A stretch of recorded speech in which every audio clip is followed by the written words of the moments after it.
Hello everyone, I'm Kanika Gujral and I'm back with my new video.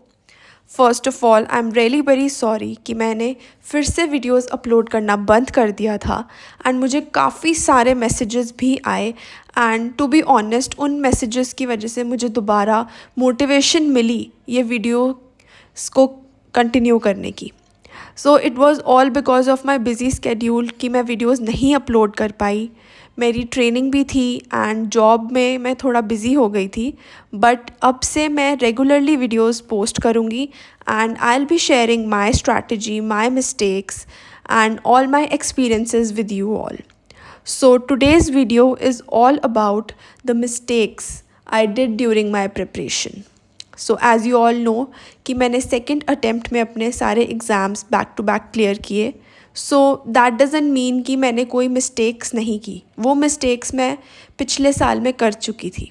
So 2022 was all about rejections, was all about failures, but उससे ये मतलब नहीं कि मैं वहाँ पे रुक गई।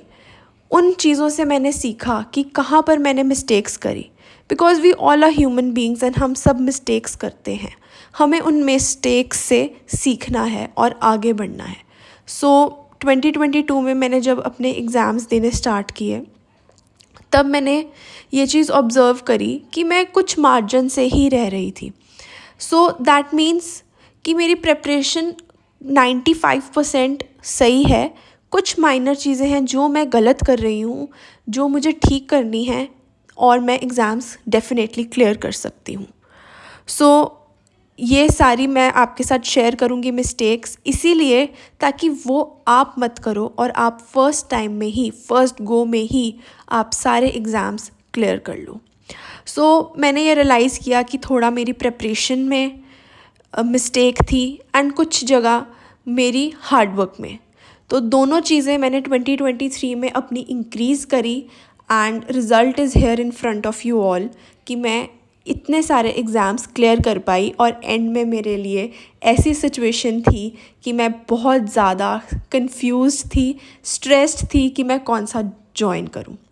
So now let's start with the video कि कहाँ कहाँ मैंने क्या क्या गलतियाँ करी। सो वन बाय वन मैंने एक स्लाइड बनाई है जिसके थ्रू मैं आपके साथ शेयर करूँगी कि कहाँ मैंने मिस्टेक्स करी एंड उन मिस्टेक्स को ओवरकम करने के लिए मैंने क्या करेक्टिव मेजर्स लिए। सो ये वीडियो उसी के रिगार्डिंग होगा। So the first mistake was that I only and only prepared for the prelims. सो ये मिस्टेक जो है बहुत कॉमन है क्योंकि काफ़ी सारे एस्पिरेंट्स सिर्फ प्रीलिम्स की प्रिपरेशन करते रहते हैं एंड मेंस के बारे में भूल जाते हैं, क्योंकि जब आप फर्स्ट टाइम एग्ज़ाम देते हो तब आपके लिए प्रीलिम्स भी क्लियर करना एक बहुत बड़ी अचीवमेंट होती है। तो मेरे माइंड में भी वही था कि चलो मैं प्रीलिम्स तो एटलीस्ट क्लियर करूं, फिर मेंस की देखी जाएगी। बट वो एक्चुअली में ये कहना ही या ये सोचना ही बहुत गलत है। तो आपको डे 1 से ही अपनी मेंस की प्रिपरेशन डेफिनेटली साथ में लेके चलनी है। तो अगर आप एक बिगनर हैं तो पहले के 3-4 मंथ्स या कहूँगी 5, अगर आपके पास काफ़ी टाइम है देन एटलीस्ट 5 मंथ्स आपको प्रीलिम्स की प्रिपरेशन करनी चाहिए।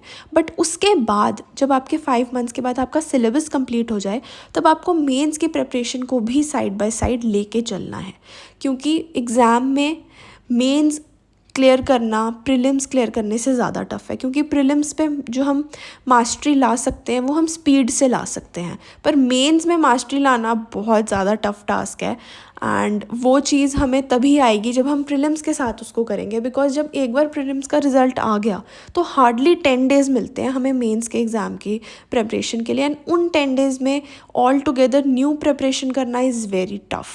तो आपको मेंस की प्रिपरेशन को भी साथ लेके चलना है and remember that, and specially current affairs आपको स्टार्टिंग से करने हैं।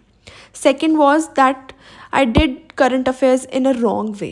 पहले मैं क्या करती थी कि मैं करंट अफेयर्स की वीडियो सुनती थी एंड मैं वो सारे पॉइंट्स अपनी हैंड रिटन नोट्स बनाती थी। वो बहुत ही मुझे गलत लगा पर्सनली। मैंने ये चीज़ रियलाइज़ की कि मैं बहुत टाइम वेस्ट कर रही हूँ एंड मैं सारे पॉइंट्स नहीं कवर अप कर पा रही जो मैं लिख रही हूँ उसके अंदर, क्योंकि कुछ आजकल की जो सीए है बहुत ज़्यादा वास्ट है जिसके अंदर एक एक माइन्यूट पॉइंट भी मैटर करता है। तो जब आप खुद नोट्स बनाते हो आप इतना नहीं लिख पाते। तो ये चीज़ मैंने रेक्टिफाई करी। अपनी सेकंड अटेम्प्ट में मैंने PDF से पढ़ना स्टार्ट किया, which is cloud affairs, and I feel it is the best source.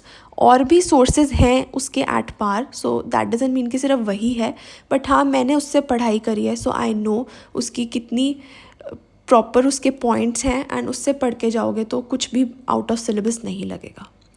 Third was that मैंने टाइमर को बहुत बार देखा। So I looked at the timer and went blank. जब आप एग्ज़ाम दे रहे हो तो आपको टाइमर को बार बार नहीं देखना, आप अपने एग्ज़ाम पे कॉन्सेंट्रेट करो, क्योंकि जितना आप टाइमर पे देखोगे आपके माइंड में चलेगा ओ 2 मिनट रह गए, 3 मिनट रह गए। तो वो चीज़ हमें नहीं करनी, हमें अपने एग्ज़ाम पे कॉन्सेंट्रेट करना है। Next was lack of confidence. ये तो बहुत ज़्यादा होता है सब में कि हम कॉन्फिडेंस लैक करते हैं, कि हमारे में वो कॉन्फिडेंस ही नहीं होता कि yes we can do this. तो हमारे में फ़र्स्ट ऑफ ऑल जो इम्पॉर्टेंट है वो है विल पावर। जिसके पास विल पावर है वो इतने टफ कम्पिटिटिव एग्ज़ाम्स को डेफिनेटली क्लियर कर सकता है। तो विल पावर होना बहुत ज़्यादा इम्पॉर्टेंट है। Next, didn't identify my strength and weakness. मैंने ये सोचा ही नहीं कि मेरा स्ट्रेंथ क्या है, मेरा वीकनेस क्या है। सो मैंने ये ऑब्ज़र्व किया कि इंग्लिश एंड रीजनिंग ये दोनों मेरे स्ट्रेंथ हैं, तो मैंने उन पे वर्क करा कि जो मेरे स्ट्रेंथ हैं मैं उनको और अच्छे से करूं ताकि मैं सबसे और आगे निकल सकूं, और वीकनेस को भी मैं इतने अच्छे से करूं ताकि एटलीस्ट जो सेक्शनल कट ऑफ है या एक एवरेज मार्क्स मैं ज़रूर लेके आ सकूं, बट जो मेरी स्ट्रेंथ है उनमें मुझे एक्स्ट्रा ऑर्डिनरी परफॉर्मेंस देनी है, तभी मैं अपनी वीकनेस के जो मेरे कम मार्क्स हैं उन्हें ओवरकम कर पाऊँगी। Next mistake was I didn't set daily targets. तो मैं एक रैंडम डेली उठती थी एंड रैंडमली मैंने प्रिपरेशन स्टार्ट कर दी कि अच्छा मैं ये कर लेती हूँ, आज ये कर लेती हूँ। उससे बहुत ज़्यादा आपको पता ही नहीं चलेगा कि आपको पूरे दिन में करना क्या और आपने कितना किया। तो डेली आपको डेली टारगेट्स अपने सेट करने हैं कि ये चीज़ मुझे आज करनी ही करनी है किसी भी हालत में। सो वो चीज़ जब आप एक जॉट डाउन करोगे, आप लिखोगे, तो 2023 में मैंने यही किया। मैंने हर एक चीज़ को लिखा कि आज मुझे ये डेफिनेटली कंप्लीट करना ही है। एंड आई पर्सनली फील कि ये बहुत ज़्यादा मोटिवेटिंग होता है जब आप अपने डेली टारगेट्स आप कंप्लीट करते हो, आपको ऑल टुगेदर इतनी मोटिवेशन मिलती है। एंड जब आप नहीं कर पाते तब आप एक्स्ट्रा एफर्ट डालते हो, एक्स्ट्रा पढ़ते हो। अदरवाइज़ अगर आप रैंडमली करोगे, अगर आपको टाइम नहीं मिलेगा तो आप उस चीज़ को छोड़ दोगे। बट आपको एक प्रॉपर प्लान्ड वे में चलना है कि मुझे आज ये चीज़ कंप्लीट करनी है, मुझे इस वीक ये चीज़ कंप्लीट करनी है। So this was all for today's video. And मैंने ये वीडियो इसीलिए बनाई बिकॉज प्रिपरेशन पे टिप्स तो सब लोग दे देते हैं, बट ये बहुत सी माइन्यूट चीज़ें हैं जो हम ध्यान नहीं देते जिनके ऊपर, बट ये ही हमारे एंड में हमारे रिज़ल्ट पे बहुत ज़्यादा फ़र्क क्रिएट करती हैं, क्योंकि पॉइंट्स पे काफ़ी सारे कैंडिडेट्स रह जाते हैं एंड उनकी यही मिस्टेक हो रही है कि वो कहीं ना कहीं चूक रहे हैं। सो मैंने अपनी मिस्टेक्स आपके साथ शेयर करी एंड मैंने उसके लिए क्या करेक्टिव मेजर्स लिए और उसका क्या आउटकम रहा वो भी आपके साथ शेयर करा। So it's now your decision कि आपको अपने मिस्टेक्स फाइंड आउट करके उसका करेक्टिव मेजर साथ के साथ फाइंड आउट डेफिनेटली करना है, तभी सक्सेस आपको मिलेगी। सो नेक्स्ट वीडियो मैं बहुत जल्दी लेकर आऊँगी which will include other preparation tips and strategies. So till then, take care and don't forget to like, share and subscribe to my channel and keep practicing, keep smiling. Thank you and bye-bye.